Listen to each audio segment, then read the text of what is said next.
কংগ্ৰেছৰ ওপৰত ভৰসা নাই, তেওঁলোকে ভোটটো কি কৰে নাজানো, কিন্তু তেওঁলোকে বদনামটো পিছত এৰি দিব, এই কথাও আপুনি কৈছিলে। আজি কি ক'ব? তেনেকুৱা এটা সন্দেহ মোৰ আছে, তেনেকুৱা মোৰ সন্দেহ আজিও আছে।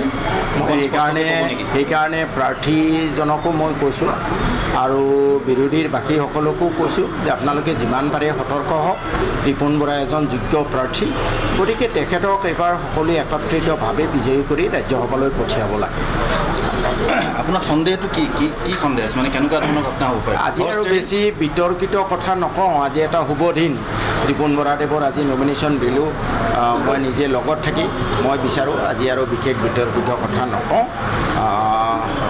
তৎসত্বেও মই এটা কথা কৈ দিছোঁ, হয় মোৰ কিছু সন্দেহ আছে। মানে কংগ্ৰেছ দলেৰে 2-4জন বিধায়কৰ ওপৰত মোৰ সন্দেহ আছে। যদি পাৰ্টীয়ে ভালকৈ ব্যৱস্থা লয়, চিনচিয়াৰলি কাম কৰে, তেতিয়াহ'লে তেখেতৰ বিজয়টো সম্ভৱ।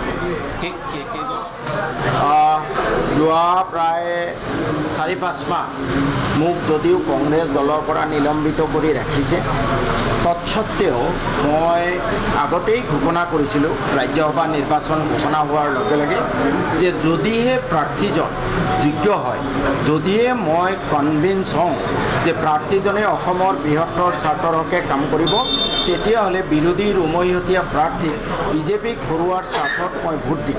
আৰু সেই হিচাপে যেতিয়া শ্ৰীযুত ৰিপুণ বৰাদেৱক বিৰোধীৰ উমৈহতীয়া প্ৰাৰ্থী হিচাপে ঘোষণা কৰিলে, তেতিয়াই মই ঘোষণা কৰিছোঁ যে শ্ৰীযুত ৰিপুণ বৰাদেৱক মই ভোট দিম, তেখেতক সমৰ্থন কৰিম।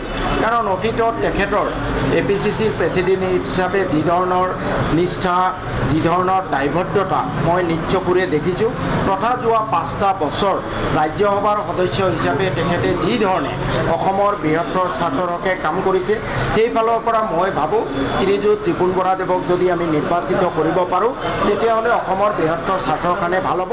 আৰু সেইকাৰণে মই শ্ৰীযুত ৰিপুণ বৰাদেৱৰ সমৰ্থন কৰি আজি তেখেতৰ নমিনেশ্যনতো উপস্থিত আছোঁ। আৰু সকলো বিৰোধী বিধায়কক মই অনুৰোধ কৰিব খুজিছোঁ যে আমি এজন ভাল প্ৰাৰ্থী পাইছোঁ, গতিকে সকলোৱে যাতে একত্ৰিতভাৱে শ্ৰীযুত ৰিপুণ বৰাদেৱক ভোট দি আমি বিজয় সাব্যস্ত কৰিব পাৰোঁ।